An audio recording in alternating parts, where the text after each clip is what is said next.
inicio con la clase. Recordando un poco el, la-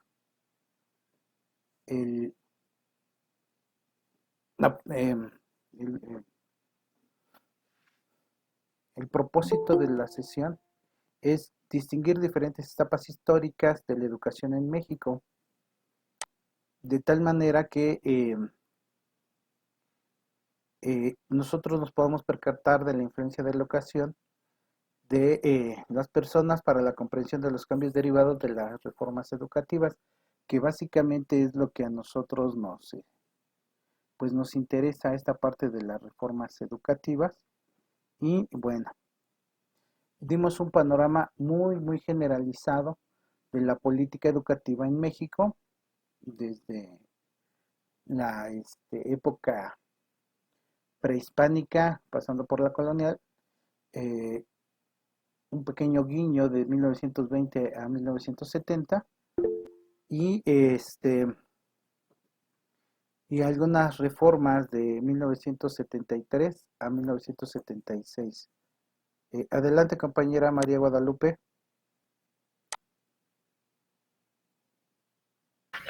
Maestro, es que sigue como su señal mala y no se escucha muy bien. A ver, permítame un momento. Estamos haciendo el recuento histórico de este pequeño recorrido histórico de 1970, del 20 al 70, del 70 al 76, recordando un poco lo que es la política. La política en general es la manera de buscar estrategias y soluciones a las problemáticas que presenta, en este caso, nuestro país, México. La política abarca todos los rubros. En este caso, nosotros únicamente vamos a ver política educativa. Entonces, la política educativa es la parte en que el gobierno se encarga de organizar cada uno de los elementos que tiene a su alcance para poder proyectar una visión de país. Para poder solventar esa visión de país, obviamente va a necesitar ver recursos, va a necesitar ver educación, va a necesitar ver ingreso, eh, Producto Interno Bruto, etcétera. Entonces, a partir de un conjunto de elementos, se toma la decisión de educativa, que es la que finalmente va a abonar a la decisión que toma cada gobierno. Por eso nos damos cuenta ahorita eh, en, en esta imagen que cada sexenio un presidente propone una estrategia de país. A partir de esa estrategia de país, organiza todos los elementos y ajusta la educación. En la sesión de hoy, que son tres eh, sexenios, de 1976 a 1994, en estos tres sexenios vamos a estar observando que inicia el liberalismo y después se adapta, se modifica hacia el neoliberalismo, que el expresidente Andrés Manuel López Obrador hacía crítica mucho a esta parte. Luego entonces nosotros tenemos que ver si esta crítica que hacía este liberalismo y posteriormente neoliberalismo iba conforme a las necesidades de las personas que colocamos como presidentes y en los gabinetes, o en lugar de apoyarnos iba en contra de nuestra propia visión que tenemos nosotros hacia el país. Por eso les decía yo que es importante que antes de votar por algún presidente, revisáramos, aquí vemos en la imagen, Plan Nacional de Desarrollo, esa parte de que todas las personas tienen candidatos hacia la presidencia en México, tienen obligación de presentarla en el momento en que es aceptada su candidatura como candidato a la presidencia. Entonces, una vez que ya es aceptado, tiene que publicar su plan nacional de desarrollo, y nosotros tenemos que revisar el aspecto laboral, aspecto educativo, eh, todo lo que involucra, por lo menos, en rubros que conocemos. Y bueno, vamos a ver que hay tres distintas posiciones más o menos parecidas de los diferentes presidentes hacia las políticas de nuestro país. Eh, Quiero diferenciar un poquito esta parte de la visión que tiene el gobierno con los fines últimos de la educación, de esta parte filosófica que en estos periodos se olvidó de la parte filosófica y se enfocaron en otros, tienen un enfoque distinto, pero no hay que olvidar que finalmente la educación es un medio para el país y un estilo de vida para nosotros. Por lo tanto, debemos de buscar y debemos de tener la oportunidad, que ese es para lo que estamos nosotros pagándole a los presidentes, a las personas que se encargan de gobernar el país, que tome buenas decisiones, que en este caso se vea por la educación, tanto en planes y programas como en las estrategias que se tienen hacia para los alumnos. Ahorita, por ejemplo, viene a mi mente la lectura de un libro que, bueno, inicia de manera muy trágica. Se llama Una sociedad desescolarizada, de Iván Illich, que inicia el gobierno y dice: voy a eh, incrementar económicamente del 1% al 1.5% del Producto Interno Bruto en educación, específicamente a las instituciones. Y invierte planes y programas, escuelas y demás. Resultados, ninguno. Dice: ya sé, entonces voy a invertir en los maestros, un mejor salario, etcétera. Resultados, muy pocos, sí hubo, pero muy magro el resultado. Finalmente dice: no, voy a invertir en los estudiantes con becas, con mayor apoyo hacia ellos, y resultados, ninguno. Entonces, es así como inicia, ya después de un conjunto de situaciones que se dan dentro del desarrollo de esta investigación de Iván Illich, se dan cuenta que una persona va a tener resultados siempre y cuando esté convencida de lo que está haciendo. En teoría somos 33, hay 14, 13 personas. Entonces, así sea muy bueno el plan de programas, así el gobierno tenga las mejores instalaciones, así el gobierno les dé eh, la mayor cantidad de dinero en becas. Finalmente, yo creo que depende más de cada uno de ustedes tomar esta decisión de buscar el tiempo y aprender. Yo estoy cierto de que no viene por una calificación. Se supone que todos los alumnos vienen a aprender.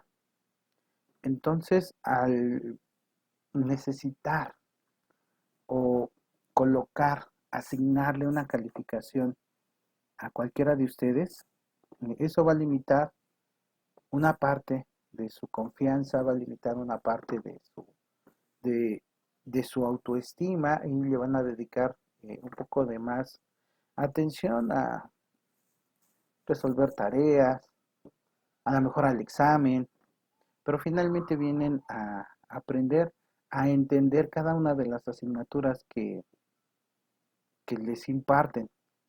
Entonces el cambio realmente verdadero está en ustedes. Ustedes son el cambio. Ustedes son los que pueden hacer algo para mejorar la educación. No con esto quiero deslindar a todos los maestros, instituciones, pero yo creo que de este elemento de trilogía, escuela, docentes y alumnos, los importantes son ustedes, que son los que de alguna manera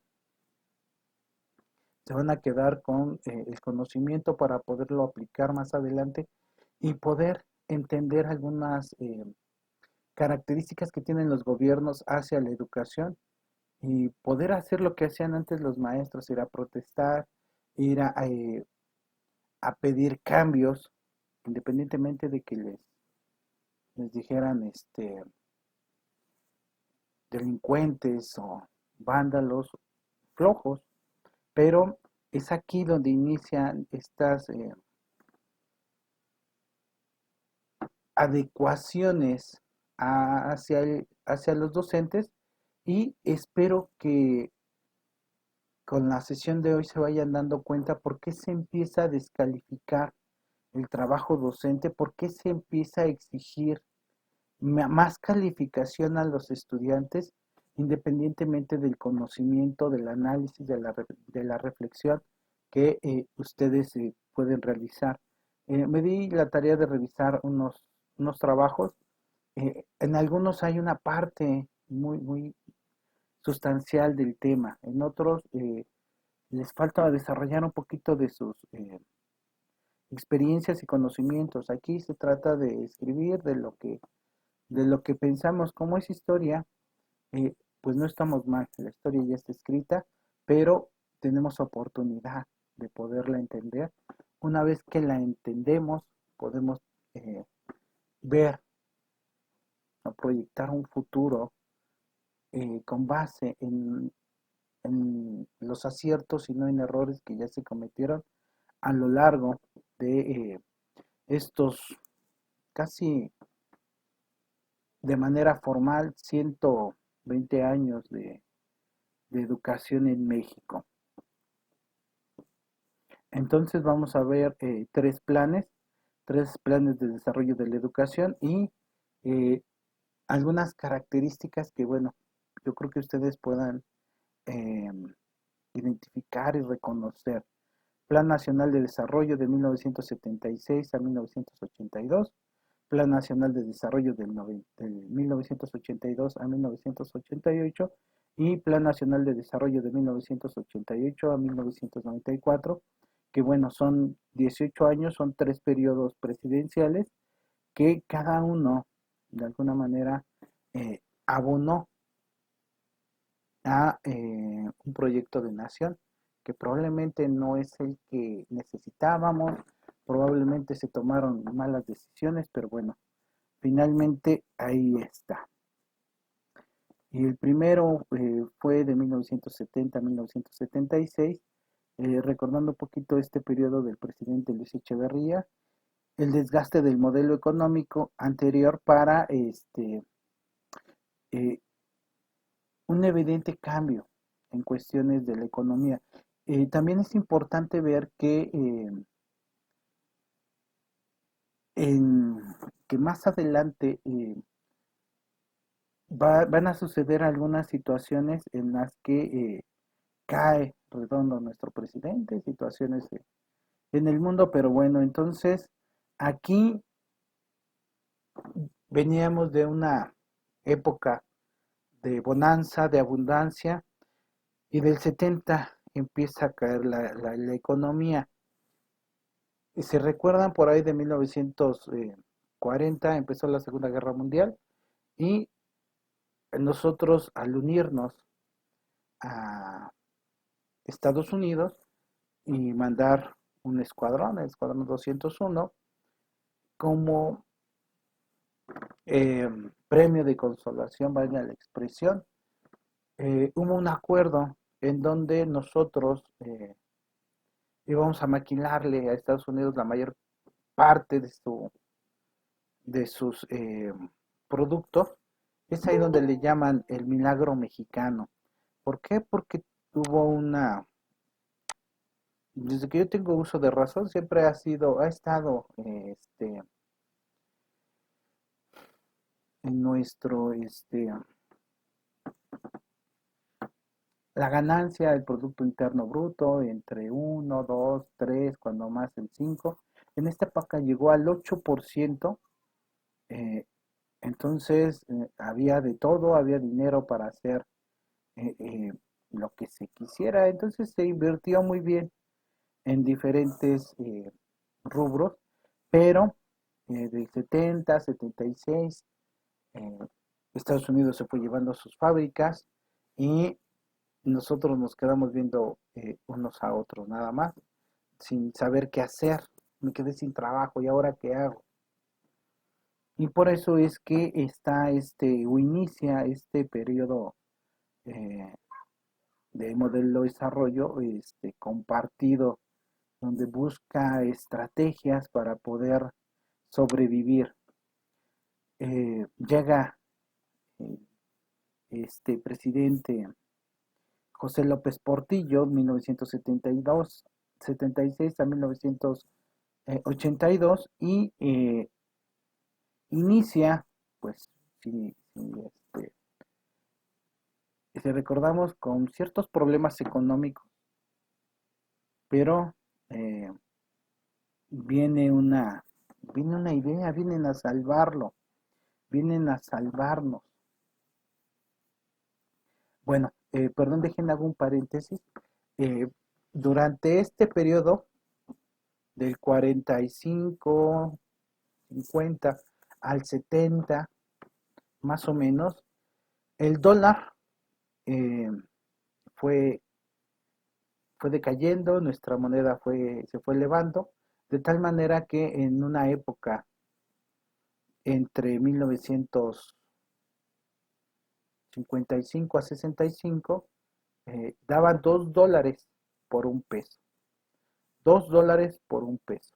Pero bueno, aquí llega presidente, expresidente José López Portillo, y bueno, establece un plan de trabajo y establece su plan de trabajo educativo, que ya se empezaba a hablar de la calidad, la mejora de la calidad y la cobertura, porque hasta esta fecha había una gran cantidad de personas analfabetas, tanto en la ciudad como en el resto del país. Entonces eh, tenía mucho trabajo todavía que realizar. Entonces, bueno, define sus objetivos en el Plan Nacional de Desarrollo, hizo su estrategia de gobierno y bueno, lo que ya sabemos, ¿no? Mejora en la calidad educativa, pero el decir mejora en la calidad educativa, específicamente a qué se refiere con esas palabras. Ustedes pueden entender una cosa, yo puedo entender otra, sus papás pueden entender otra, ¿no? A lo mejor ustedes dicen mejores maestros, nosotros decimos mejores sueldos, sus papás dicen mejores maestros que les den estrategias a mis hijos para que puedan ir desarrollando. Entonces, esa mejora de la calidad queda igual que en los últimos años, queda muy abierto el término sin definiciones claras. qué elemento es el que se va a mejorar y para qué. Entonces, dos, ampliar la cobertura de la educación en todos los niveles y bueno, inicia a hacer una que otra cosa, pero básicamente ya estaba el Politécnico, la universidad estaba desde la época eh, colonial. El Politécnico estaba a partir de, si recuerdan de la clase anterior, del expresidente Lázaro Cárdenas. Y bueno, no hubo grandes avances. Integrar la educación con el desarrollo económico y social del país. Eh, Hubo quejas, hubo manifestaciones, hubo eh, muchas situaciones en las que no se tenía bien claro nadie cómo se iba a lograr. Estaba el discurso, estaba el texto, pero no estaba la estrategia. Estaba ahí solo la mención, pero ¿y la estrategia específicamente qué se va a hacer para que se mejore? Y bueno, finalmente en la década de 1970, México atraviesa un periodo de cambios económicos y políticos que, bueno, se vieron impactados. Es decir, nos quedamos, se quedó México en ese momento sin dinero y nuestro querido presidente, este que vemos aquí, eh, cayó, yo creo que, valga la expresión, redondo en una problemática. eh, no, yo creo que no vio futuro, no se imaginó. Eh, Aquí está una pequeña gráfica que vemos del Producto Interno Bruto de 1971 a 1994 y vemos que cómo ha ido o cómo fue decayendo y en esta época decayó todavía mucho más. ¿Qué sucedió? No había dinero, las empresas se había problemas de la gente que no tenía bien a bien qué hacer, qué comer, cómo acercar el dinero a casa para llevar alimentos y vienen, entre otros, ya sabrán ustedes, ¿no? Estados Unidos, los países petroleros, etcétera. Y nos vendieron maquinaria. Dijeron, aquí está la maquinaria, ¿y esta maquinaria para qué? Pues ustedes tienen mucho petróleo. Entonces, eh, aquí está la maquinaria, tenemos plataformas, sabemos dónde está eh, ubicado el petróleo, ustedes tienen necesidad de comprar plataformas porque está en el mar la mayor cantidad de petróleo. Y bueno, el presidente dijo, sí, vamos por el petróleo y de hecho, textual sus frases fueron, vamos a administrar la riqueza. Lo único que no supo, no se dio cuenta, pasó desapercibido, que esta venta que estaban haciendo o que estaban ofreciendo a México, le ofrecieron a muchos países petroleros, de tal manera que el precio del petróleo cayó, porque había demasiado petróleo, ya todo el mundo podía extraer petróleo, y cayó más del valor que estaba estipulado, y dos, ahora teníamos unas deudas millonarias por la compra de esas maquinarias, de esas plataformas para extraer. Solo extraer, si se dan cuenta, solo se extraía, se llevaba a que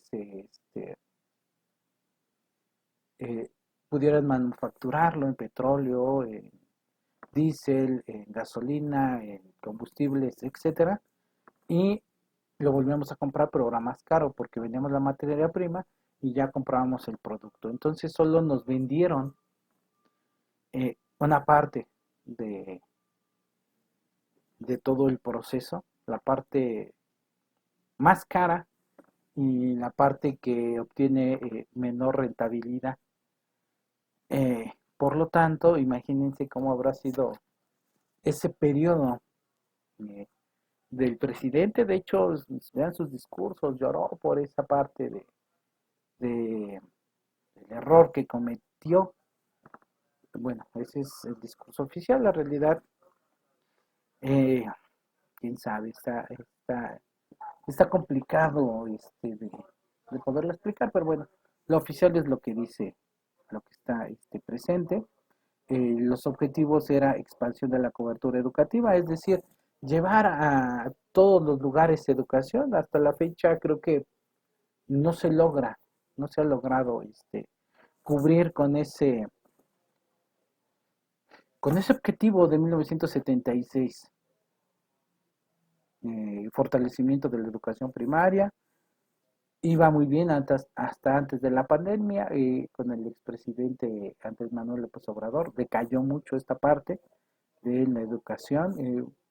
Mucha gente, niños abandonaron, bueno, obviamente por los padres, eh, alumnos de secundaria abandonaron entre los padres y decisiones propias, y bueno, ya sabemos qué sucede eh, en nivel medio superior y superior. Entonces, incluye la construcción de nuevas escuelas y ahí es donde viene la inversión que les mencionaba en el estudio que recapituló Iván Illich, capacitación de los maestros. En este momento, en estos años de 1976, eh, de manera muy particular, me parece una buena decisión. ¿Por qué?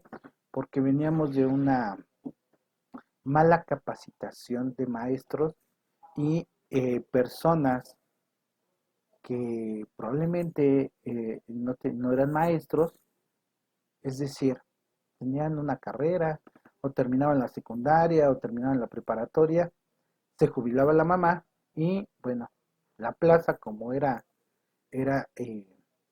hereditaria, pues se la pasaban al hijo que era un problema, ¿no? Que no nunca estudió, que no hizo nada, entonces este va a ser el maestro. Y bueno, eso tuvo consecuencias porque encontramos algunas deficiencias más adelante en la formación, probablemente de mi generación, generaciones anteriores a la mía, en donde nuestros maestros se tenían cualquier carrera o sin carrera. Yo recuerdo que una de mis maestras era enfermera, otro de mis maestros era eh, técnico no me acuerdo qué, de los pocos que nos dijeron cuál era su profesión, pero no eran maestros normalistas. Y los maestros normalistas solamente estudiaban primaria, secundaria y a trabajar. Posteriormente primaria, secundaria y preparatoria y a trabajar. Entonces había muchas deficiencias en el nivel preescolar. Entonces esta decisión de este expresidente José López Portillo se me hizo una idea adecuada. Lo malo es que tampoco hay mucha evidencia de la capacitación de los maestros que realmente lo requerían o lo necesitaban. Entonces este periodo fue de muchas tablas para valorar resultados, para hacer comparaciones, para ver que pues no avanzaban en lugar de incrementar, de continuar con este impulso de crecimiento. Era todo lo contrario, íbamos cayendo en picada. Entonces, educación secundaria y medio superior, bueno, estos jóvenes que se les asignaban esas instituciones, pues también no había demasiadas, entonces no había mucho interés. Las mujeres, es que se van a casar y se van a ir a su casa, tampoco había mucho interés. Y estamos hablando de 1976-82. Tampoco había mucho interés porque estudiaran eh, las mujeres, imagínense, ¿no? Ahorita que mayormente nuestra población en pedagogía son mujeres, imagínense en ese entonces, ¿no? Entonces, a pesar de los esfuerzos medianamente posibles, bueno, la secundaria hasta la fecha sigue siendo insuficiente y con muchas áreas de oportunidad. Y sigue la tasa de deserción escolar en este nivel, que si era alta, continúa igual. Reformas curriculares, es decir, reformas en los contenidos de planes y programas que se fueron haciendo y que, bueno, si, si lo han visto en su asignatura de teoría curricular, eh, se van a dar cuenta que son los mismos planes y programas con diferentes ajustes. Por estas épocas era eh, trabajar específicamente con metas específicas y el gobierno le decía qué y cómo lo tenía que hacer. Y se llamaba trabajo por objetivos. Objetivo uno, objetivo 2, objetivo 3, objetivo 4. Si se fijan, esos objetivos tienen que ver un, con un verbo. Cada objetivo tenía que ver con un verbo. Si ya se ve, bueno, me regresé a al propósito general de la asignatura, dice distinguir las diferentes etapas históricas de la educación en México. Ese era mi objetivo, entonces con que ustedes pudieran distinguir las diferentes etapas, objetivo 2, identificar la influencia y la formación educativa de las personas. Ya las identificamos todo lo que influenciaba a las personas que estaban estudiando, sí. 3, comprender los cambios derivados de las reformas educativas. Ya, y seguíamos avanzando, entonces para algunos profesores se les hacía muy eh, invasiva esta parte, para otros profesores se les, eh, se les hacía un trabajo de pérdida de tiempo, entonces cada quien tiene su punto de vista, finalmente es lo que el gobierno ofreció y es lo que se tenía que hacer. Entonces, estas reformas buscaban incorporar más conocimientos técnicos y científicos. ¿Por qué? Porque no teníamos cómo desarrollar maquinaria. Se la llevaron. Y luego, ¿cómo reemplazamos eso que ya no tenemos? ¿Cómo podemos crear de cero una máquina semiautomática o automática? No había la información necesaria, entonces el gobierno decidió apostar por escuelas de formación técnicas y científicas que, bueno, eh, finalmente no hay grandes resultados, tristemente, pero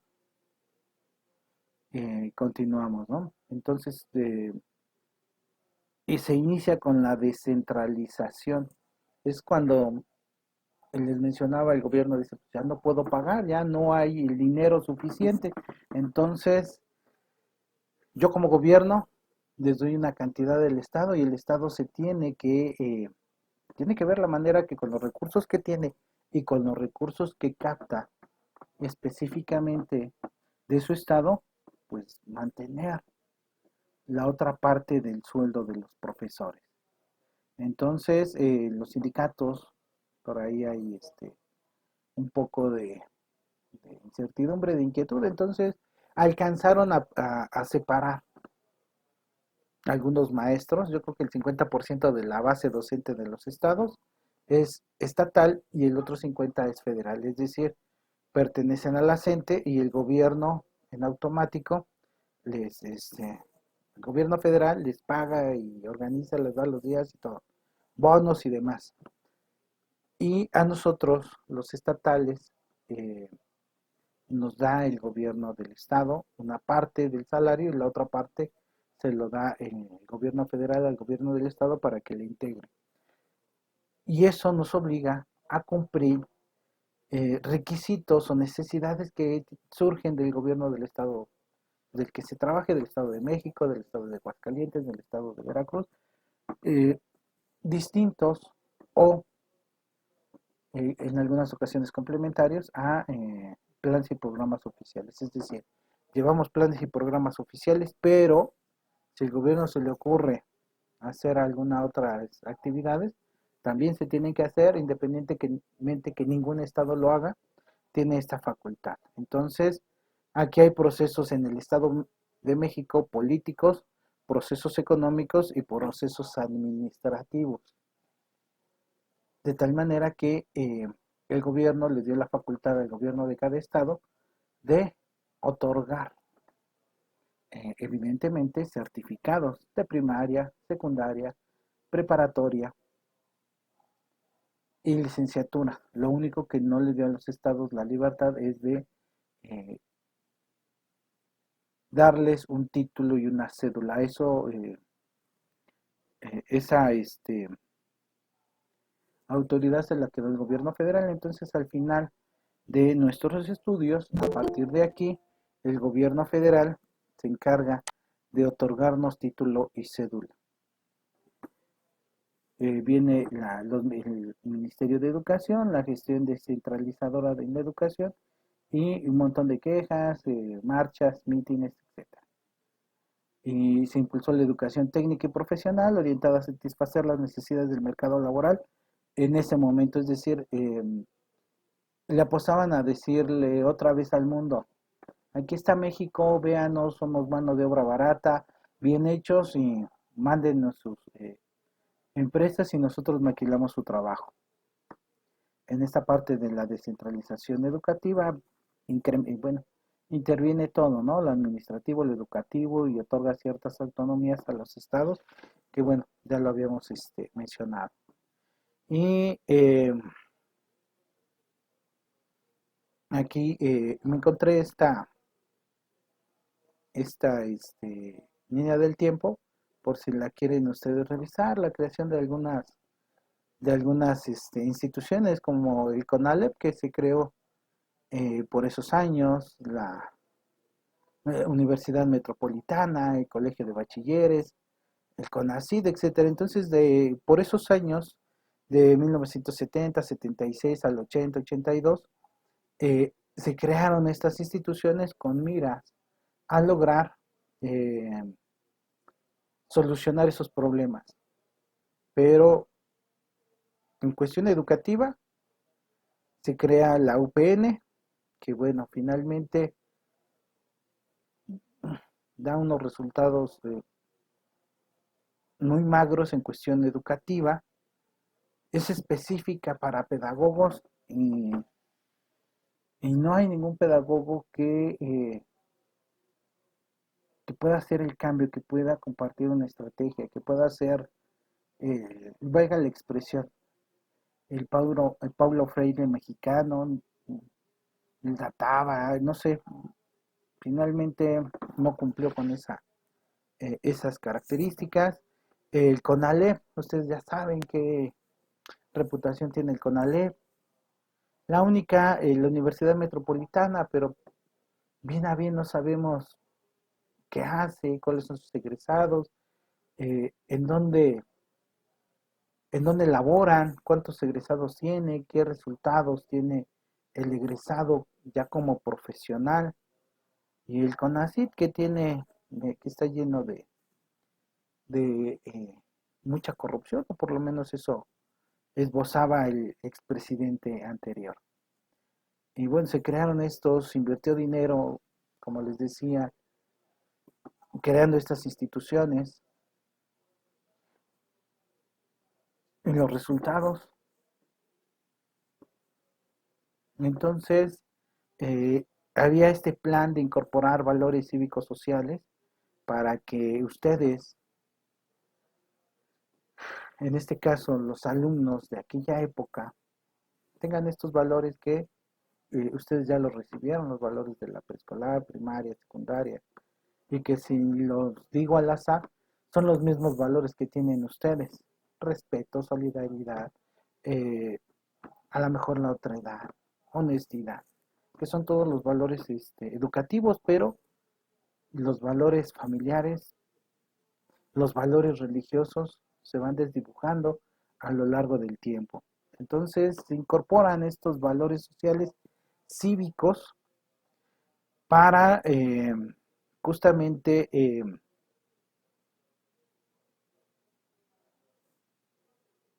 que ustedes se den cuenta de esta carga educativa, que es básicamente su responsabilidad, y que no pueden ustedes de alguna manera deslindarse de esa responsabilidad que tienen de cumplir, de aprender, y de, si no lo aprendí, lo vuelvo a estudiar para que quede. Entonces estos valores se van incorporando eh, poco a poco en la vida de los docentes, de los alumnos, pero hubo un periodo más adelante, bueno, lo vamos a ver, pero que los quitaron. Pero bueno, finalmente se incorporan estos valores cívicos sociales y pues encontramos desigualdades regionales. A pesar de todos los esfuerzos, todas las comunidades rurales siguen siendo marginadas eh, en cualquier estado de nuestra querida República Mexicana. Y hasta este momento la calidad educativa no se veía. Seguía la deserción escolar, aunque hubo algunos avances en expansión, pero así como está la imagen, ¿no? Y seguimos a la fecha. El, el niño que, un niño que quiere entrar y un conjunto de alumnos que quiere salir, ¿no? Y seguimos igual, seguimos exactamente igual. Pero bueno, estamos hablando de 1976-82, eh, siendo un problema especialmente el nivel secundaria y media superior. A la fecha sigue exactamente igual. Problemas en nivel secundaria y media superior. Recursos limitados, seguimos exactamente igual con los recursos limitados.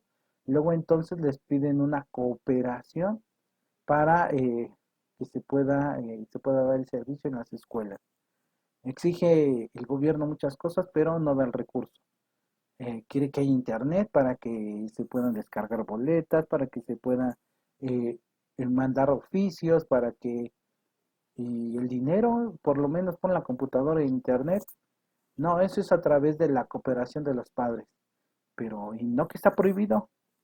Pues entonces este problema, ¿cómo lo obtienes?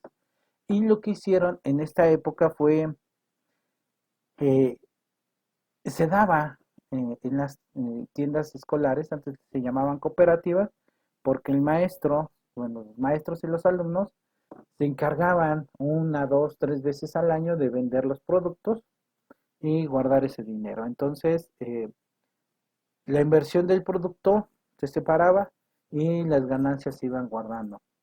De tal manera que al final, finalizar el ciclo escolar, eh, tanto los alumnos como los maestros hacían cuentas y las ganancias se les entregaban a los niños, eran sus ganancias por la compra de esos productos. Entonces, uno de los elementos que quitó el gobierno fue, a ver, de ahí recibes dinero. No, pues es que se las da a los niños, ya no. Renta, ahora se va a llamar tienda escolar, réntala y que te dé el equivalente a la renta a ti. Y de ahí te haces dinero. Y de ahí se fue haciendo un poco de dinero, siguió pidiendo el apoyo y la cooperación a los padres, una escoba, un jalador, jabón y eh, algún, algún dinero por ahí. Obviamente hay escuelas que piden mucho más dinero y que no se nota, pero bueno, finalmente esa es la cuestión de los recursos limitados que vienen desde esta época, 1976-82. Eh, Resultados y legado: muchos niños hacinados en un pequeño salón y escuelas en muy mala calidad, como vemos esa escuela, y así como ven esa escuela, todavía hay escuelas primarias con esas características. Y vaya que, bueno, el discurso es que se invirtió en educación, en infraestructura y capacitación a maestros. En la educación en México, en esta época, siguió enfrentando problemas, calidad, desigualdad, deserción. Que bueno, no se quedó ahí, siguió. Yo creo que esto es de lo más sobresaliente de, de este periodo. Este, el periodo de el expresidente José López Portillo creó el Plan Global de Desarrollo que incluyó un sistema de alimento mexicano que es donde se les daba a los niños, no sé si de casualidad les tocó a ustedes, pero les daban un pequeño desayuno escolar que era gratis. Entonces, bueno, fue lo único que creo que hasta la fecha le siguen otorgando. Antes era totalmente gratis, ahora tienen que dar una cantidad por ello.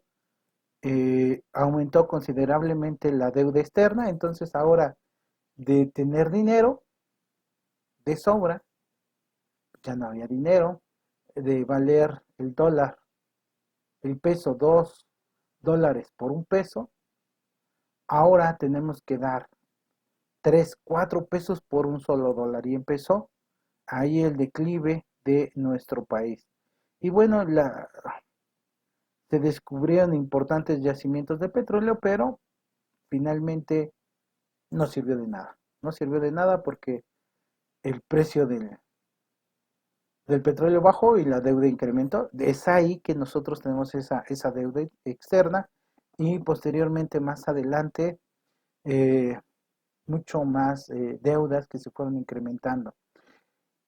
Y las escuelas, como vemos arriba, seguían con una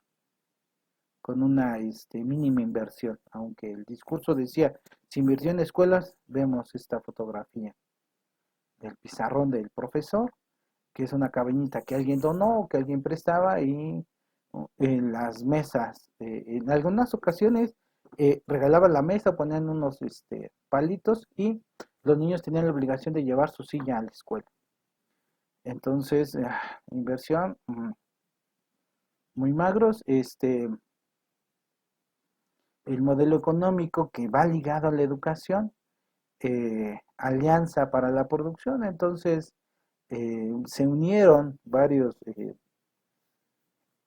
instituciones para poder hacer frente a esta situación y poder brindar un poco más de trabajo, los precios se decayeron, surgió alguna tienda de ayuda para los más necesitados y bueno, finalmente fue el primero o el segundo, yo creo que ya es el segundo de los expresidentes que eh, fueron minando este valor económico de los sueldos, valor educativo de los maestros y los planes y programas y el valor que tenía México como referente mundial, que se fue reduciendo y se extinguió y donde de tal manera que no pasamos desapercibidos en el mundo.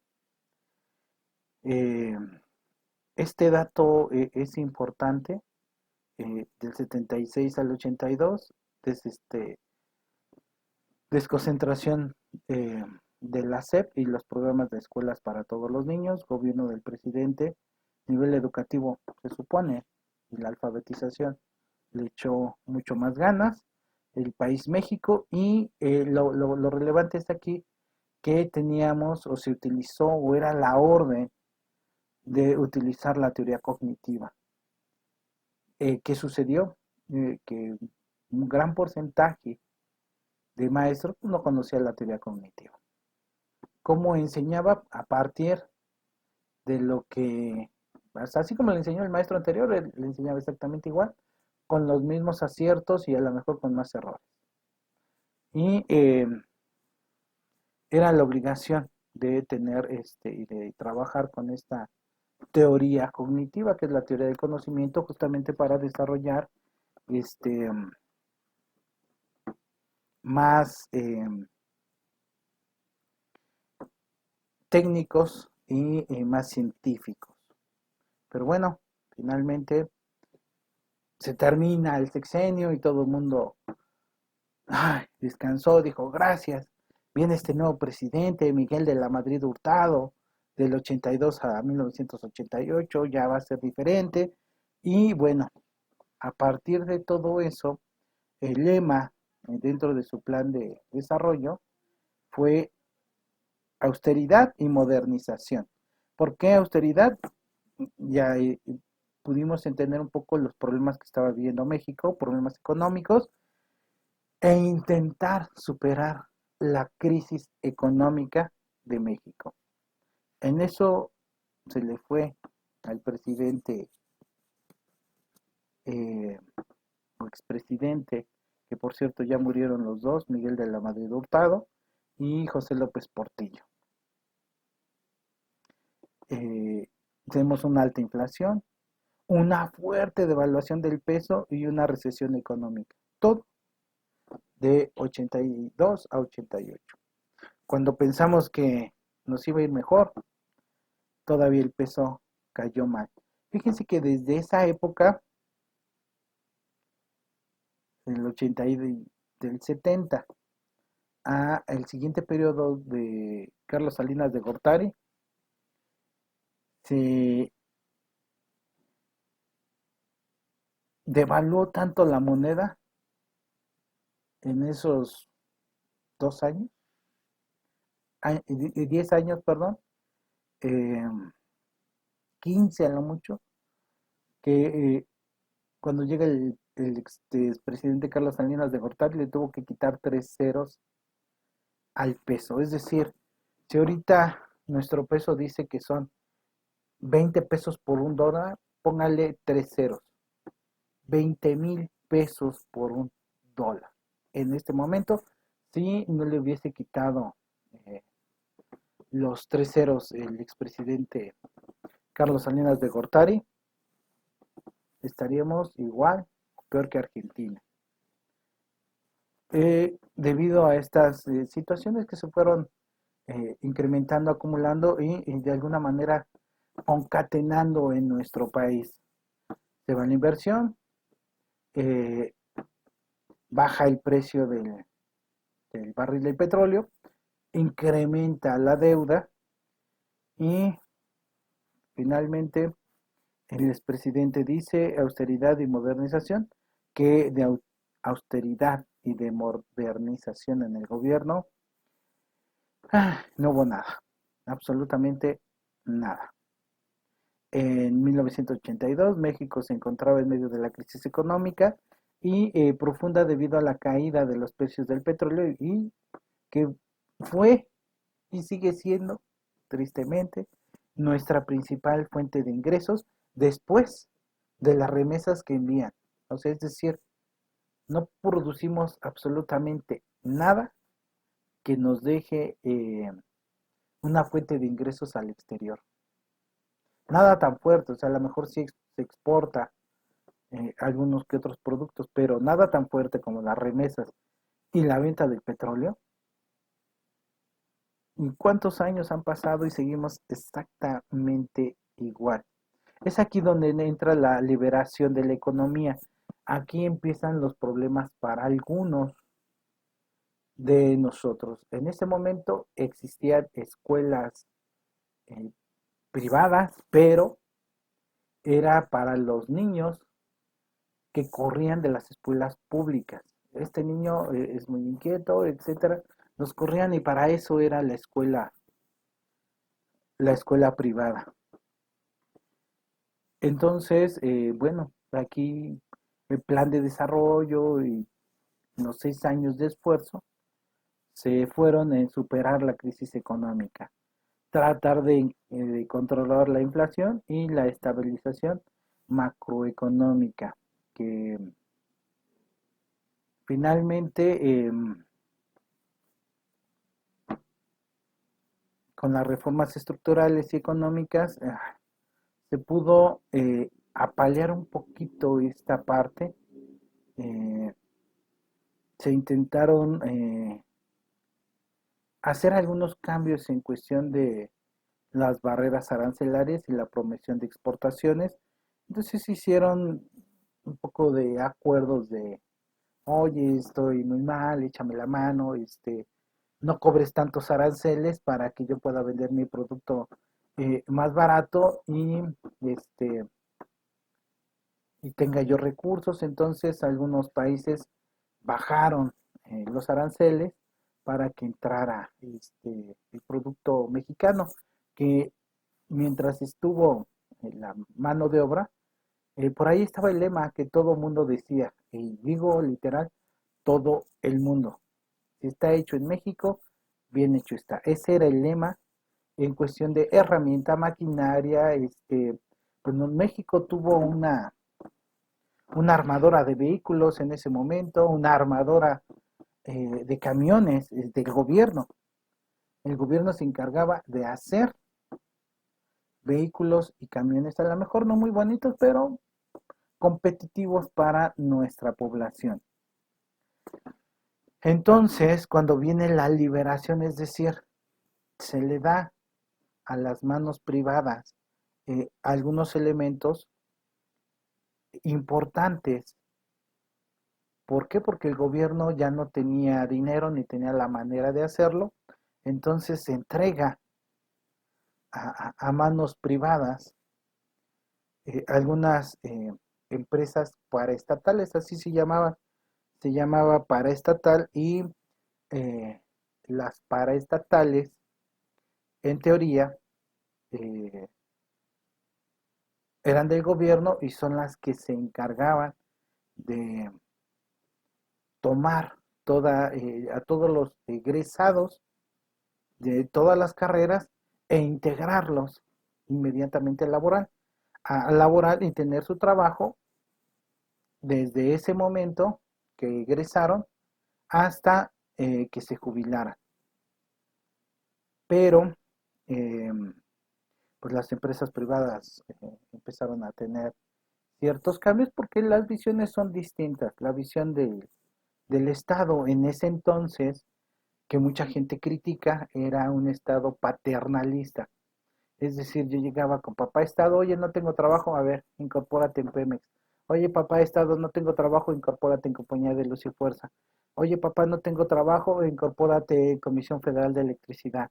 Oye, papá, no tengo trabajo, a ver, creo esta empresa que haga autos. Oye, papá, no tengo trabajo, métete a trabajar en esta ruta de autobuses que antes eran del gobierno, lo que ahora conocemos las combis. Era el dueño del gobierno y ahí le daba trabajo. Entonces iba uno con papá gobierno y le decía, no tengo trabajo, y él buscaba la manera de, pues bueno, obviamente no una persona, no un conjunto de personas que solicitaban trabajo y buscaban la manera de darles áreas de trabajo con los recursos del, del gobierno.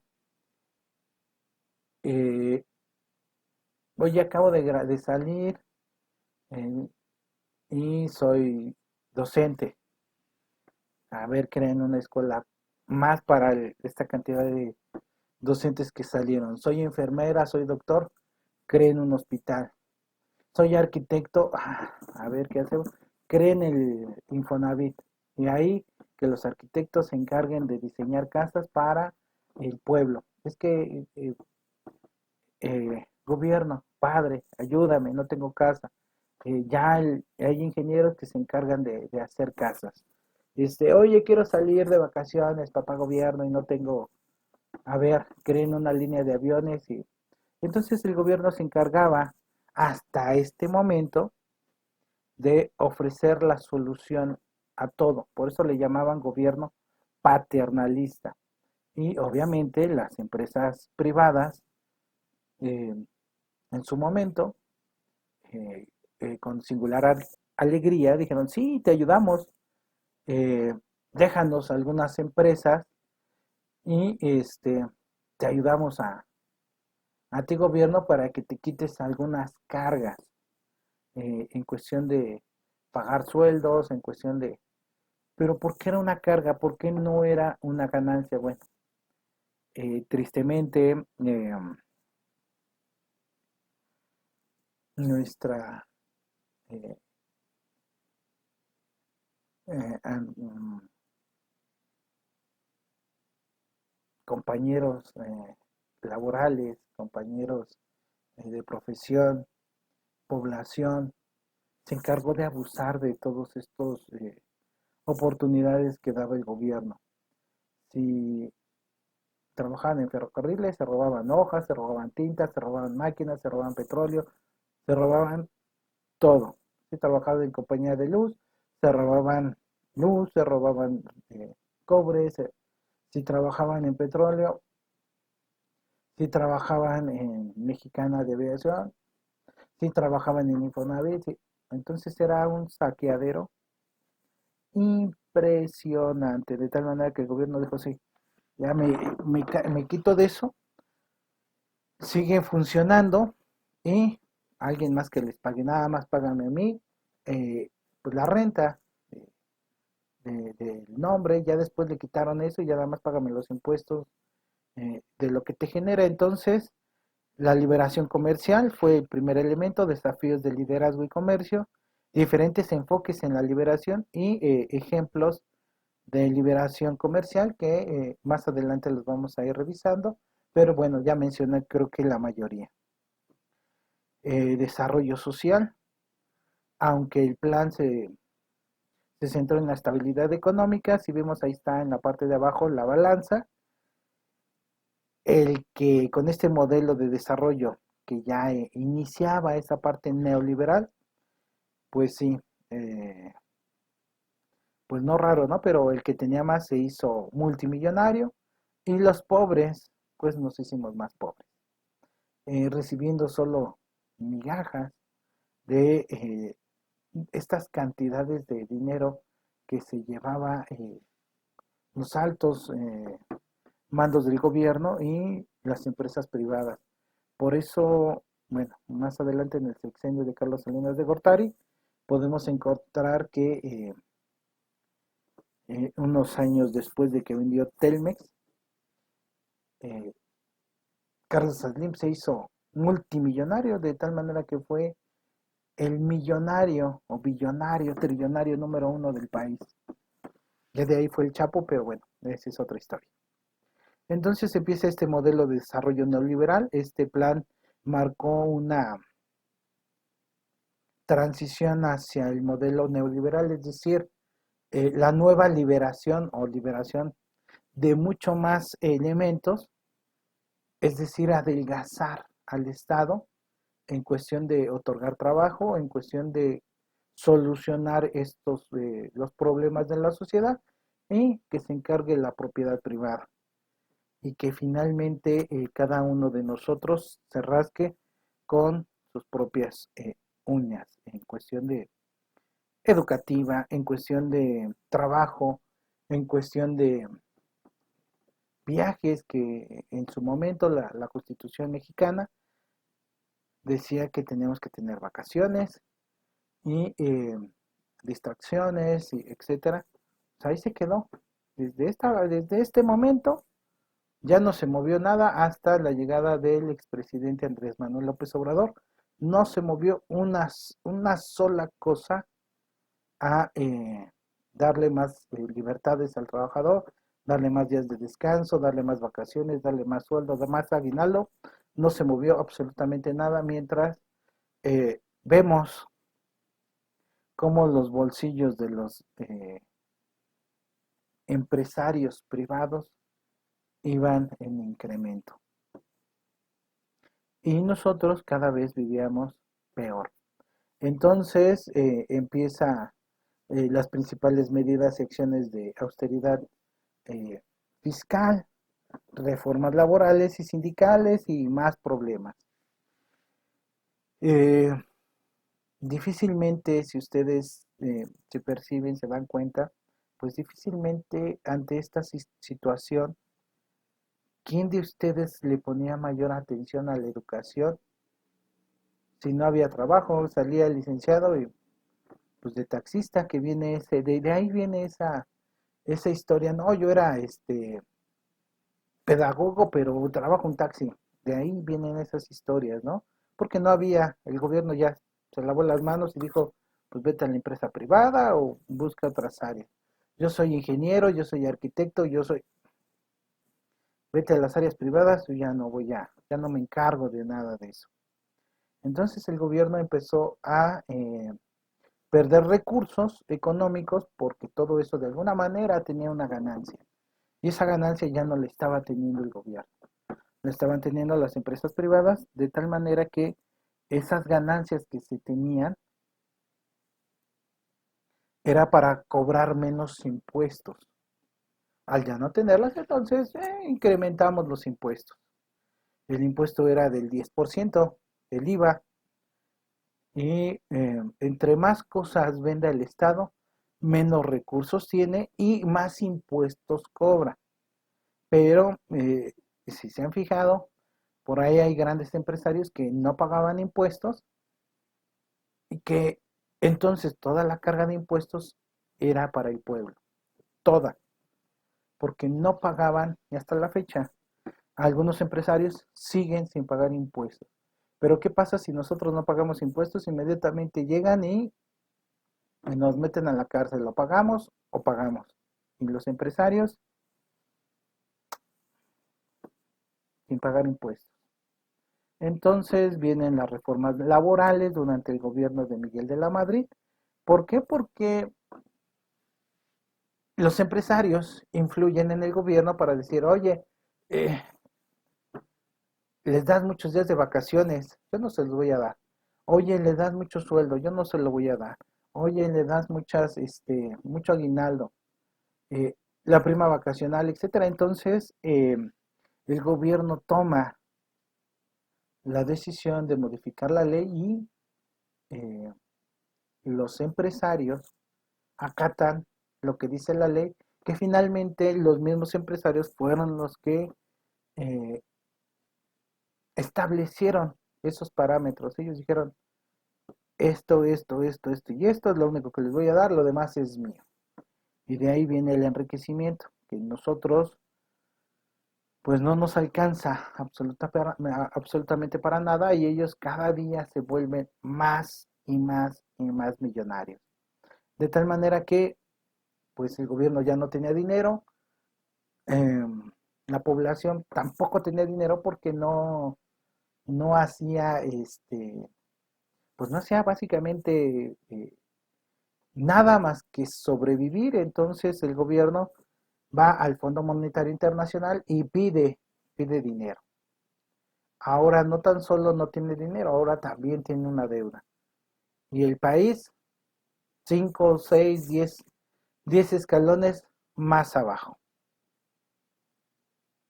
Entonces ahí se reduce mucho el poder del sindicato, en que más adelante la lideresa, el Bester Gordillo, se mantuvo, pero bueno, entonces decae, perdón, el poder de todos los sindicatos. ¿Por qué? Porque el mismo gobierno, los mismos empresarios le pidieron al gobierno que los sindicatos tuvieran mucho menos poder del que tenían para que ellos pudieran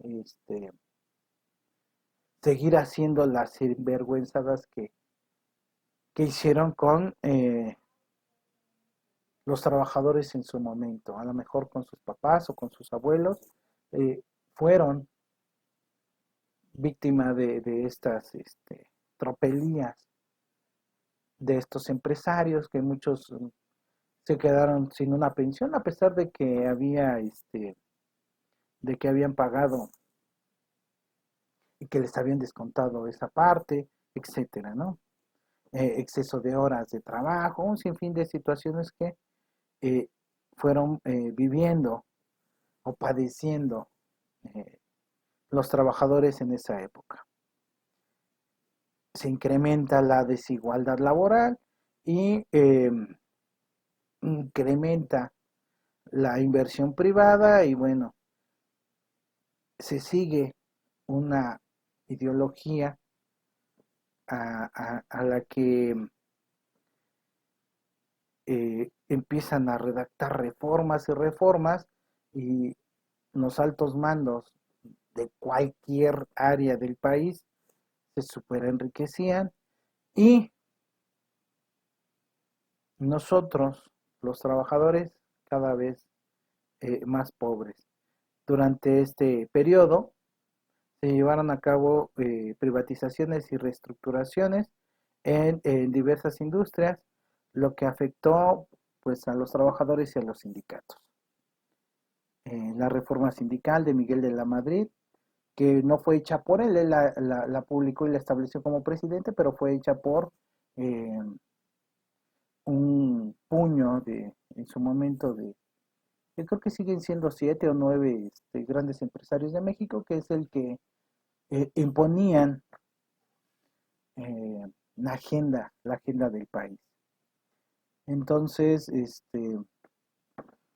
lo que hacía el extinto casi PRI, pues generaba algunas alianzas finalmente con maestros, con algunos eh, empleados de las pocas paraestatales que quedaban para pues mantenerse en el control, y con base en esos sindicatos aparentar que había armonía y un buen control de sindicatos y trabajadores, empresas privadas y gobierno.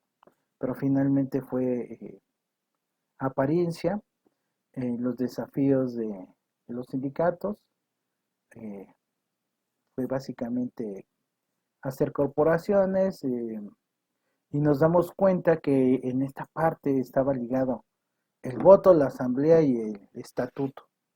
Cada que un sindicato quería modificar o realizar un estatuto, necesito tantos votos y necesito tantas asambleas, y modificaban. Obviamente, quien estaba atrás de todo esto, pues eran el PRI en su momento. Entonces, las consecuencias de las reformas laborales evidentemente fueron en contra del beneficio del trabajador, en este caso de maestros, pero en general de toda la población. Por un lado se consiguió una cierta flexibilización del mercado laboral, pero hubo ciertas adecuaciones políticas y económicas, y se acotaron, se eliminaron. Las reformas fueron criticadas, etcétera, etcétera, pero bueno, finalmente se consolidaron y quedaron como parte del sistema de control estatal y en todas las regiones laborales. Reducción cada vez más alarmante de la intervención estatal. ¿Por qué? Porque ya no iba a ser México ya no iba a ser un país paternalista en el que resolviera todos los problemas. Y empezó a vender todo lo que tenía, todo. Y decir todo es todo. Eh, Impacto y resultado del crecimiento económico, pues, a pesar de todas estas medidas de autoridad, finalmente no sirvió de nada, siguió cayendo cada vez más y más y más el país. Vemos la imagen, ¿no? La crisis social, reducción del gasto público en sectores como salud, educación. Entonces, finalmente, otro sexenio totalmente perdido. Los ricos cada vez más ricos y nosotros cada vez más pobres. Un sexenio más perdido en educación, perdido en avances tecnológicos y perdido en avances científicos. Eh, Algunos elementos que se pudieran precisar. Eh, este expresidente Miguel de la Madrid Hurtado tenía, pues, como lo vieron, su enfoque neoliberal, pues una visión orientada hacia el mercado, es decir, regalar todas las empresas hacia amigos y compañeros, y le llaman visión neoliberal. Inicia esa parte de mundial de globalización, de ciudadanos del mundo, de aldeas, etcétera, que bueno, finalmente México llegó y llegó tarde a todo, pero en fin. Entonces viene la apertura, liberalización y privatización, es decir, el Estado libera y la empresa privada capta. No se quedó ahí, continuó más adelante, aunado a eso, a todos estos problemas que tenía el país, si llegan a tener su memoria histórica, el terremoto del 85, un un año antes, la explosión en una gasera, eh, etcétera. Entonces sí fue un sexenio muy, pero muy eh, preocupante para la población, con cero resultados eh, en administración, en política, en economía, no hubo absolutamente resultados, etcétera. Entonces fue otro sexenio perdido en el cual seguimos cayendo, sigue México, sigue pues nuestros padres, a lo mejor nuestros abuelos, en este declive, sufriendo, batallando eh, por sobrevivir. El gobierno de Miguel de la Madrid se supone que lo único que hizo fue eh, ayudar a la educación básica con la descentralización. Eh, de alguna manera menciona que es frustrada porque, bueno, no se pudo deshacer de toda la plantilla laboral y, bueno, tenía una visión de privatizar las escuelas y, bueno, solamente algunas empezaron a ser privatizadas, bueno, no a privatizarse, sino a crear instituciones privadas educativas. Y aquí viene la teoría sociocultural que se desarrolló durante su sexenio. En teoría, lo que se quería, lo que se pretendía era que los alumnos fueran autónomos. Esa era la idea, que cada quien, eh, si se acuerdan, esa idea que se venía concibiendo de un estado social, de todos movernos en grupo, de todos ayudarnos dentro del aula, de todo. Entonces aquí utilizo esta teoría para, de alguna manera, separar a los individuos y hacerlos autónomos para, no por su bien, no por el bien de nosotros, sino por el bien de ellos, que no hubiese eh, resistencia, que no hubiese huelgas, que no hubiese. Entonces, desde aquí se empezó a adoctrinar poco a poco. eh, Estamos creando seres autónomos, cada quien se arrasca con sus propios. Que ahorita, por ejemplo, ustedes, en secciones más adelante, pero bueno, me voy a adelantar un poquito, tienen ustedes en la mente educación permanente y es mi obligación.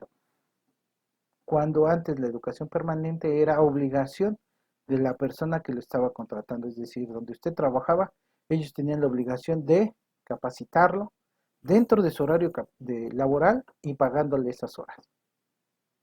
Ya se está perdiendo, si no es que ya se perdió. Capacítate en casa, utiliza tu computadora, utiliza tus medios, utiliza tus horarios para capacitarte. Eres tú la persona que requiere capacitarse, tú vas a tener los beneficios. Falso. Los beneficios son para la empresa, no, sí son para nosotros, pero los vamos a ver reflejados en la empresa. Entonces viene esta parte de eh, algunos aspectos psicológicos que impactaron a la sociedad y que siguen todavía en la actualidad mezclando. A lo mejor nuestros papás, nuestros abuelos, todavía nos siguen hablando de que debemos ser autónomos, porque viene de este adoctrinamiento que necesitaba en su momento este presidente y estos empresarios para que nos aletargara y no darnos cuenta de lo que estaba sucediendo. Pues estábamos dormidos, aletargados, hicieron lo que quisieron y a lo mejor sí hubo manifestaciones, pero muy, muy escasas y las pocas que había eran criticadas. Después viene, eh, dentro del plan, bueno, incluye esta imagen que trae a todos los expresidentes, de alguna manera vienen organizados el uno y el 2 que hubo un incremento, los mejores expresidentes pues están uno, dos, ¿no? Pero nada más tenemos a Lázaro Cárdenas y a Manuel Ávila Camacho. Por ahí faltan algunos donde fue el mayor esplendor en México, pero bueno, son desaparecidos para seguir con esta visión de dominio hacia nosotros. ¿Cómo se recuerda al general Lázaro Cárdenas? Como socialista, al malo, hizo un montón de cosas, hizo el Politécnico, expropió el petróleo y gracias a él y a toda la gente que en su momento le dio lo que tenía de oro para pagar a Estados Unidos eh, lo que habían dejado, entonces gracias a eso fue que nosotros nos volvimos a hacer del petróleo. Acuérdense que lo vendió Porfirio Díaz y lo recupera Lázaro Cárdenas. Está el acuerdo con Manuel Ávila Camacho y de ahí se borraron los presidentes. Como presidentes eminencia tenemos a eh, López Portillo, Miguel de la Madrid, Carlos Salinas de Gortari, Ernesto Cedillo Ponce de León, Vicente Fox, Felipe Peña, Felipe Calderón y Enrique Peña Nieto. Es lo que, es lo que tenemos, es lo que resaltan en la mayoría de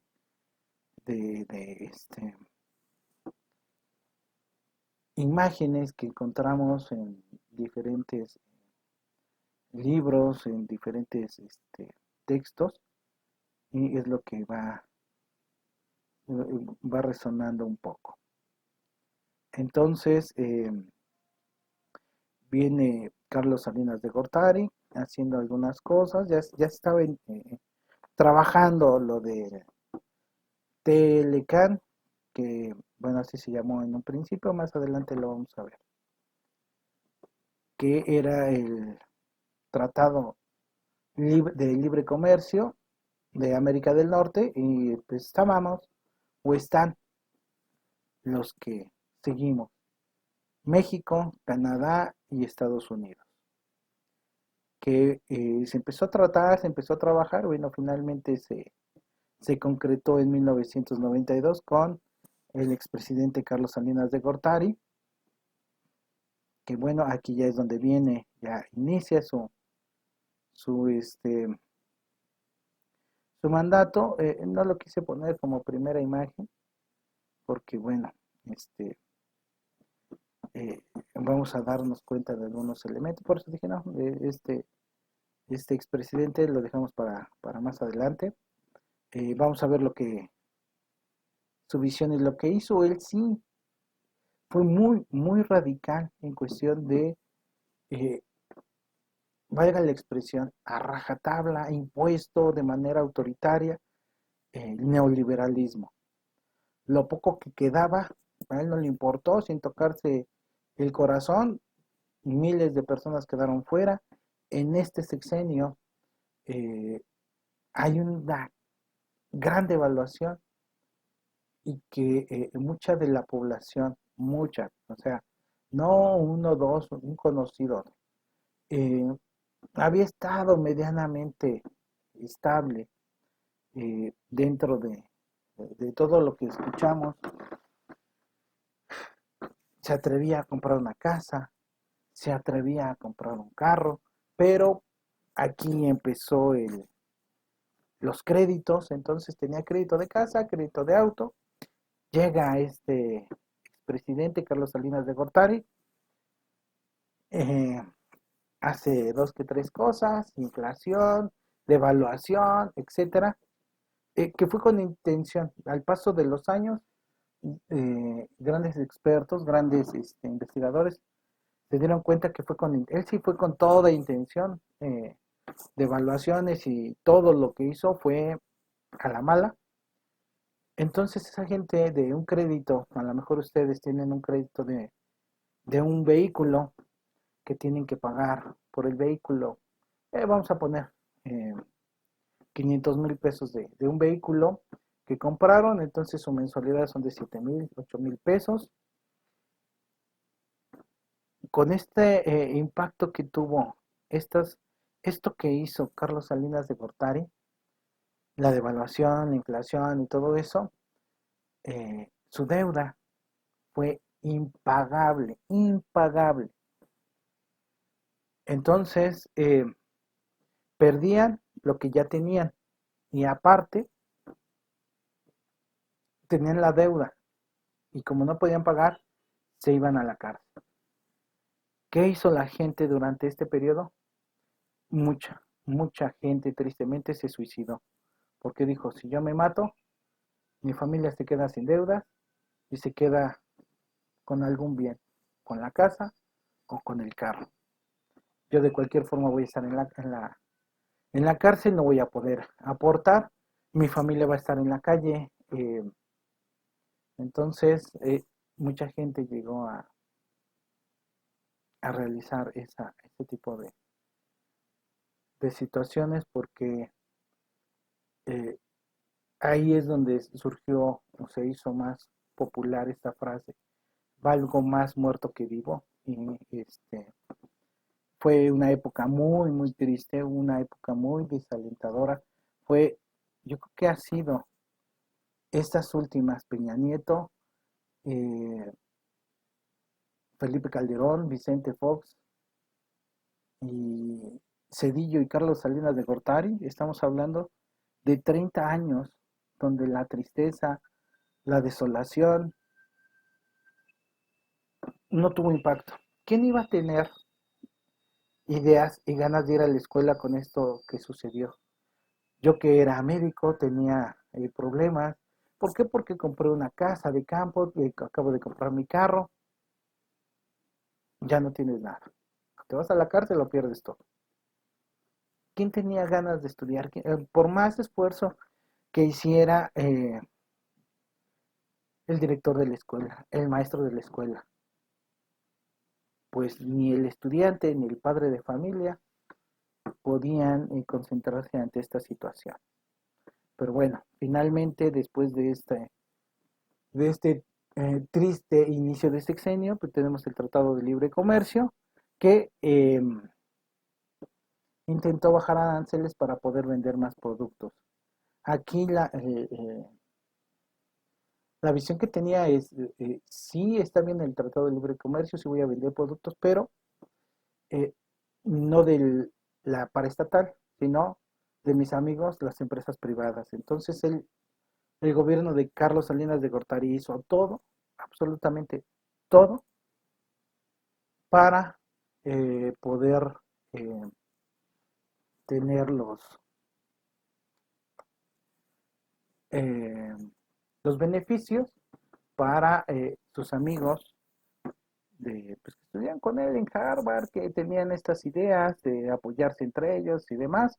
Entonces continuó la descentralización eh, en el sistema educativo, otorgó mayor autonomía a los estados, tú reprímelos, tú deténlos. Uno de los estados más represores de toda la República Mexicana fue el Estado de México. Entonces, pues de ahí surgió Carlos Salinas de Gortari, y de ahí surgieron pues todos los expresidentes que habían transitado por el PRI, surgieron del Estado de México. Entonces, pues de alguna manera el Estado de México tendría que poner ejemplo al resto del país. Entonces eran muy, muy, mano dura, mano de hierro con los maestros y con todos los sindicalizados para demostrarle al país que el Estado puede controlarlos, que los municipios pueden controlarlos y que pueden hacer y deshacer igual que el gobierno. Entonces, impuestos, tenencias, eh, ¿qué más? ¿Qué más viene? Viene la verificación, eh, vienen un montón de pagos que se tienen que hacer sin obtener ningún beneficio. Por ejemplo, hasta estas fechas, el cambio de placas era cambio de placas. Le entregaban las láminas, las cambiaban y cambiaban el engomado. Posteriormente, nada más era el puro engomado y ahora le llaman refrendo. Solamente paga porque necesito yo el dinero. No hay ninguna razón. Y adicionalmente, cada 5 años paga porque necesito dinero. Entonces, si te cambiamos las láminas, si te cambiamos el engomado, pero te va a costar más caro. ¿Quién tiene ganas y deseos de seguir estudiando? Nadie. Entonces, ¿a quién le echan la culpa? Eh, es que los maestros, es que aquí ni los alumnos tuvieron la culpa. Una tristeza que se vivía en todo el país. Por lo menos toda la gente que no era eh, rica ni millonaria. Por lo menos de la clase era clase media alta y clase alta. El resto media, media baja, baja, media baja y súper baja, eh, pues todos en completo desolación por lo que estábamos viviendo. Bueno, sobreviviendo en su momento. Se realizaron reformas curriculares, se emprendió un proceso de actualización y reforma de los planes y programas que tenía su visión el expresidente Carlos Salinas de Gortari por cuestiones muy, muy personales que él consideraba que teníamos que estar adoctrinados para estar sometidos bajo el yugo de empresas privadas y para el gobierno, exclusivamente para el gobierno. Entonces aplica ciertas reformas alineándose a las necesidades del mercado laboral, así le dijeron. Es decir, alineadas a lo que quiere las empresas. Y mucha gente hasta este momento dice, sí, es, es que es así, así debe de ser. Tú estudias para poder trabajar en una empresa y puedas ser útil a esa empresa. Pues sí, pero también hay esta parte donde uno estudia porque tiene uno filosóficamente la necesidad de ser feliz y al hacer uno lo que le gusta, el beneficio del pago es la cerecita del pastel. Entonces vienen estas ideas de que eh, pues tú no trabajas, tú no estudias por gusto, tú estudias porque tienes que cumplir una misión en las empresas, tu vida está dedicada a las empresas, tú tienes que hacer lo que te dicen las empresas y venimos con esta lógica, incluyendo la incorporación de nuevas tecnologías. Bueno, nuevas tecnologías es mucho decir, porque bueno, había una computadora que te tardaba por lo menos 15 minutos en prender, se presionaba el botón de encendido, en lo que leía y demás, había que meter un disco de arranque, sacarlo, había que meter un disco de procesamiento de información, sacarlo y luego meter su disco para poder trabajar. Entonces, antes de trabajar tenía que prender la computadora y hacer todo eso entre 15 y 20 minutos antes de iniciar el trabajo, etcétera. Entonces, bueno, la tecnología en su momento era eso y había que desarrollar estas habilidades técnicas, ¿no? La computadora, wow, la computadora. Bueno, monitor monocromático, negro y blanco, o ya las más sofisticadas, eh, texto blanco y fondo negro, y que se podían hacer algunas cosas. Y uno tenía que cargar con un bonche así de discos para, a lo mejor para 3 hojas de Word era un bonche así de discos que había que estar llevando para el trabajo, se tenían que resguardar, bueno, era un poco complicado. Se incorporó la tecnología en la educación y bueno, uno de los componentes que fue el impulso de la tecnología digital. Eh, igual, es mucho decir la tecnología digital, pero bueno, era lo que había, ¿no? El- la novedad en esa época era mi reloj Casio trae una calculadora. ¡Wow! ¡Qué tecnología! Eso es, ¿a dónde vamos a llegar? El hombre ha creado cosas increíbles ya. Esto es lo más que va a llegar el hombre, ya no hay mayores cosas, ¿no? Bueno, es lo que se pensaba, lo que se decía en ese momento. Y decían, o su ideología era, que el problema estaba en el proceso de enseñanza-aprendizaje. Es decir, siempre Carlos Salinas de Gortari tuvo muchos problemas y muchos conflictos con los maestros y para todos nos echó la culpa. Y empezó porque él tenía su plan de privatizar todas las escuelas y que el gobierno se deshiciera de toda la carga administrativa del gobierno, es decir, de todas las escuelas y los pagos, que los padres se encargaran de hacer sus pagos, el que quisiera estudiar que pagara la escuela, el que no tiene dinero, pues ni modo. Entonces empezó a quitarle el prestigio a los maestros, no saben, no pueden, no tienen el conocimiento, los tengo que capacitar, tengo que invertir, y la gente empezó a ser adoctrinada y si los maestros no saben, si son holgazanes, sí, mírenlos, si están allí reclamando sus derechos, eh, uy, están descansando, uy, ya tienen un día festivo, entonces ese adoctrinamiento no tan solo afectó al sistema educativo, afectó a los maestros y afectó a las personas, a los alumnos que estaban desarrollándose en ese momento. ¿Qué ganas, qué deseos, qué necesidades había de cada maestro y con qué iniciativa iba y daba clases y se sentía? Si el mismo gobierno lo estaba apaleando, lo estaba insultando, lo estaba sobajando con sueldo, con discurso, eh, con todos los aparatos ideológicos del Estado, que son los medios de comunicación, periódicos, radio y televisión, siendo atacados, atacados, atacados, atacados, atacados. No sé si se les escucha familiar eso con Peña Nieto, pero bueno, de ahí se tomaron algunas ideas. Entonces se exige capacitación docente porque los maestros no saben, y calidad educativa en los estudiantes. ¿Qué es calidad educativa? Es un discurso. Ustedes, ¿tiene mayor calidad el que saca 10 que el que saca 8, el que saca 9? ¿O qué es calidad? ¿Cómo puedo evaluar la calidad? ¿Con una calificación? ¿Con un examen? ¿Con qué evalúo la calidad de cada uno de mis alumnos? Si un alumno tuvo un problema, hizo su examen, pero pues en ese momento viene enojado, tuvo alguna situación, mil y un cosas, saca 8 en su examen. Es un alumno que tiene bajo promedio, no tiene calidad.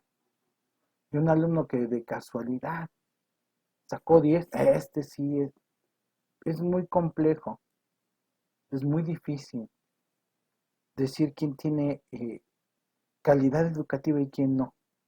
Y todavía es más complejo decirle a ese alumno por su nombre, conociéndolo, platicando con él y decirle, veme bien a los ojos y ponme mucha atención, la mayor atención que puedas. Tristemente te tengo que decir que no tienes calidad educativa cuando hicieron su mejor esfuerzo. Entonces esa calidad educativa es medianamente útil cuando no hay un instrumento que te diga, este instrumento es el específico para evaluar la calidad educativa. Tenemos instrumentos para evaluar memorización, para evaluar letra, para evaluar lectura, para evaluar reflexiones, análisis, pero calidad educativa, ¿debe de integrar todos? ¿No debe de integrar ninguno? ¿Qué debe de integrar? Entonces, se empieza a instruir a los maestros, a ver, tienes un montón de dudas, ¿por qué? Porque eres ignorante, te voy a ayudar, mira, te voy a capacitar con estas nuevas técnicas pedagógicas a nivel mundial. Y bueno, yo creo que a partir de estos docentes, yo creo que ya a lo mejor a sus papás les tocaron este tipo de docentes con estas nuevas tecnologías educativas, con esta nueva enfoque en el aula en cuestión de miradas o tendencias pedagógicas actuales. Se reorganiza la educación en cuestión administrativa y bueno, se hacen algunos cambios en cuestión de administración en el sistema educativo que sigue insistiendo en eh, llevar la educación pública a su mínima expresión. Los cambios que hace desde el punto de vista de muchos expertos, lo que dicen es eso, que esos cambios que él propuso y que se llevaron a cabo, lo que hizo fue reducir eh, todo ese avance que se pudieran tener y modificar la forma de pensar de los estudiantes y de tal manera que ahora dicen, no, es que el estudiante debe tomar la decisión. ¿Por qué? Porque el empresario no quiere pagar a una persona que lo supervise, de ahí el supervisor del supervisor. Entonces, bueno, había ciertas costumbres que había en las empresas eh, privadas que querían quitar los empresarios o de empresas públicas, que había el supervisor de los supervisores, el supervisor del supervisor de los supervisores, el coordinador del coordinador de los coordinadores. Entonces, había mucha gente que bien a bien no se sabía cuál era su función dentro de la empresa, pero bueno, ahí estaba. Entonces, yo no, hay muchas cosas que cada individuo debe de hacerse responsable y tomar la decisión. Y así es como quitaron a mucha gente de su área de trabajo con esta ideología de tomar decisiones. Lo mejor es tomar una buena decisión. Y había técnicas para que nosotros tomáramos la decisión ideal en el momento y bueno, ahora sí ya viene una evaluación educativa que se va a evaluar resultados de aprendizaje, programas de estudio, gestión escolar, al docente, la infraestructura y el contenido sociocultural. Pero si se dan cuenta, este contexto sociocultural, este resultado, no está en ningún lugar la evaluación de los contenidos, porque saben que los contenidos al momento de evaluarlos van a salir reprobados. Entonces, eh, pusieron esta imagen y todo el mundo, sí, está bien. ¿Y los contenidos cuándo se van a evaluar? Si yo soy un maestro de 10 y mis alumnos son de 10, pero los contenidos de 5, vamos a hacer exactamente el 5. Y los que son menores a 10 son 4, 3, 2 o 1. Y eso es lo que en su momento no se quiso compartir con nadie y se adoctrinó con esta idea de la evaluación educativa y que tenemos que hacer 3, 5, 10 pruebas y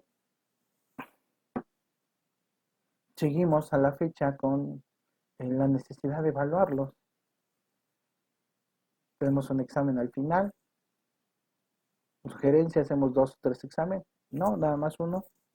Entonces, parece que ustedes van entendiendo esta necesidad de que la evaluación es personal y una evaluación no va a medir mi calidad educativa, ni mis procesos mentales, me va a orientar hacia dónde debo de estudiar, hacia dónde debo de desarrollar ciertas habilidades, qué contenidos tengo los que me tengo que enfocar. Para eso es la evaluación. No es para asignarles un número, pero yo creo que alguno de ustedes pudiera tener esa inquietud de, yo necesito 10.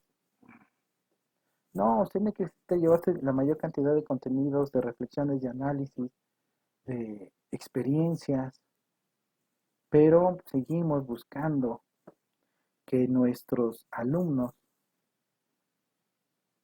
tengan la oportunidad de tener un 10.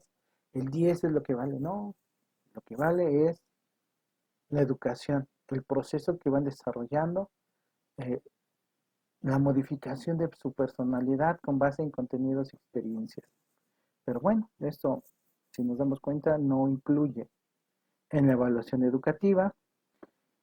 En este momento se empiezan a vender todas las empresas privadas, ferrocarriles, Mexicana de Aviación que acaba de comprar el expresidente, igual que una parte del ferrocarril, se vendió Teléfonos de México, se vendieron los bancos, que bueno, eso fue un problemón, que todavía ustedes siguen pagando lo del Proa, y yo creo que probablemente también sus hijos lo seguirán pagando. Este, qué más vendió este expresidente?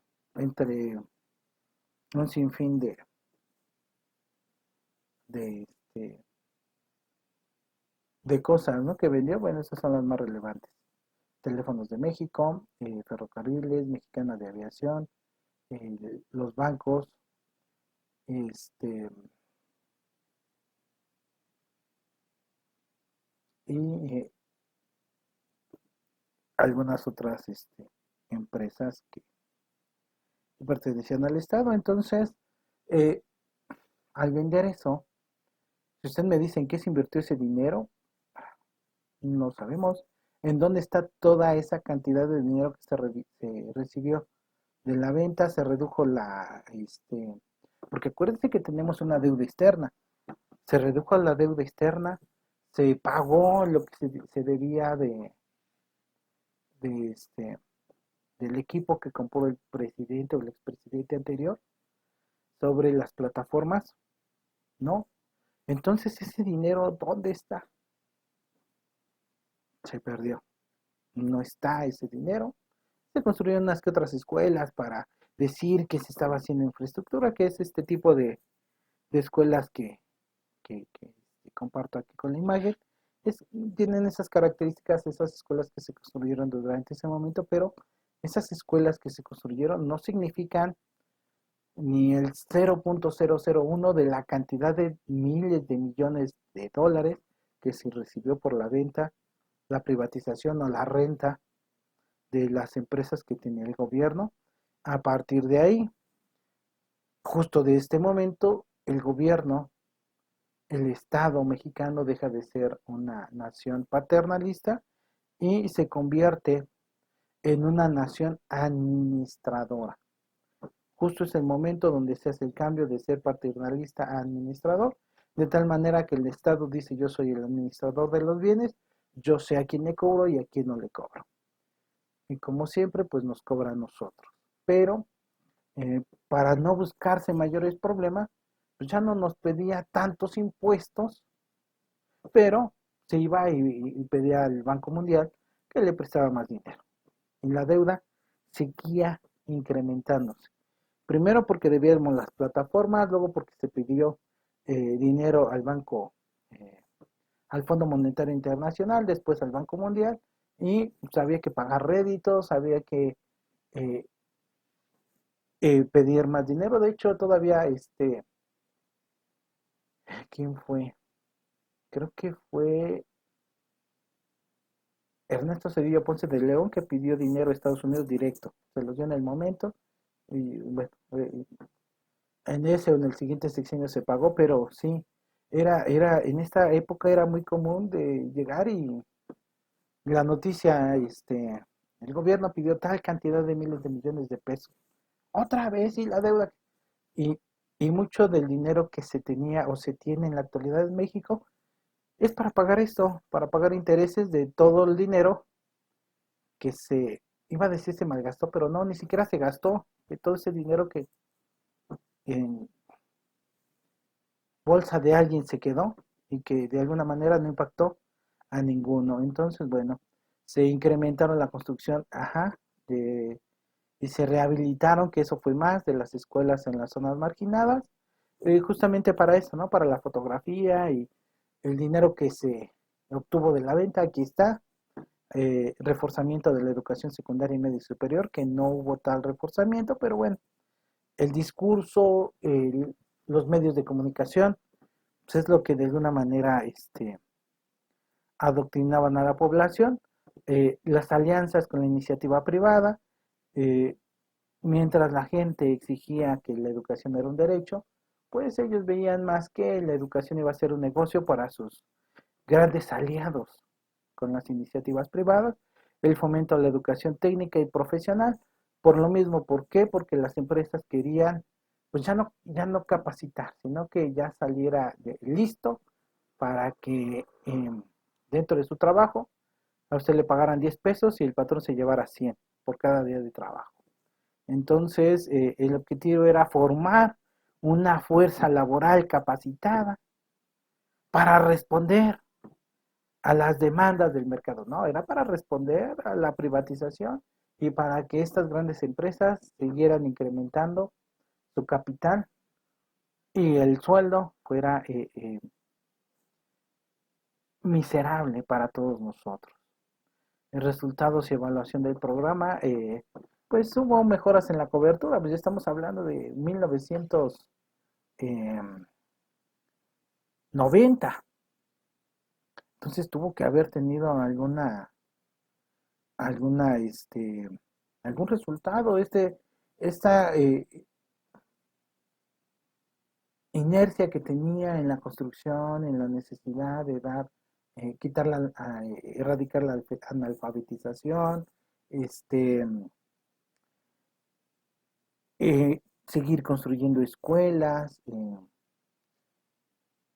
aumentar la matrícula, etcétera, pues sí, seguía poco a poco incrementando, pues ya la gente ya estaba medianamente establecida, conforme con lo que se tenía en su momento, entonces se volvió a incrementar la matrícula. En estos años sí, la matrícula del salón yo creo que incrementó como unos yo creo que entre 40 y 55 alumnos por salón, turno matutino y vespertino. Entonces se sigue hablando de la calidad educativa, aunque hubo esfuerzos de modernización del currículum, que bueno, y la mejora de la capacitación de los docentes, bueno, los resultados fueron muy, muy magros. Seguía la desigualdad en el proceso de los recursos económicos y la formación docente. No es lo mismo la formación docente dentro de la ciudad que en una escuela rural. Entonces, siguen, siguen estas desigualdades y hay enfoque que ya habíamos mencionado y seguimos haciendo énfasis de la educación técnica y tecnológica para satisfacer la demanda de la empresa privada. El fomento de la educación técnica y profesional, así como la instrucción de nuevas tecnologías en el aula, eh, se supone que permitió cierto grado de modernización, que no hubo tecnologías en el aula. Las tecnologías sí las implementó fue el expresidente Vicente Fox con Enciclomedia. Hasta ahí llegó la tecnología en el aula, pero bueno, eso también tuvo un costo que bueno, más adelante lo vamos a ver. Hay reformas administrativas y se empieza con la evaluación. ¿Por qué? Porque los están preparando, o lo estuvimos preparando, o nos estuvieron preparando para tener una calidad en el trabajo que se estaba formando. ¿Por qué?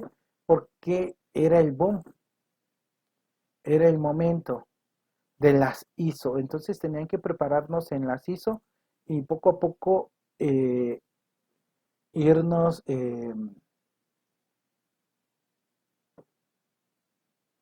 alguna manera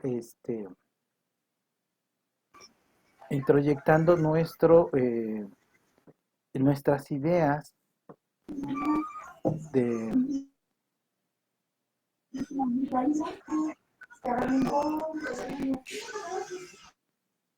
perdón, eh, nuestras ideas de mejorar la calidad en el trabajo que estamos haciendo, mejorar eh, los resultados, porque con esta visión de las ISO, que hasta la fecha estamos viendo esta evaluación de la calidad.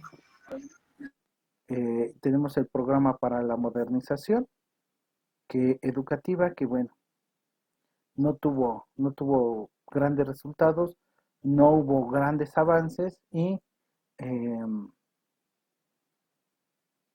todo este enfoque educativo se estructuró para poder solucionar los problemas de las empresas y que las empresas tuvieran una mayor utilidad.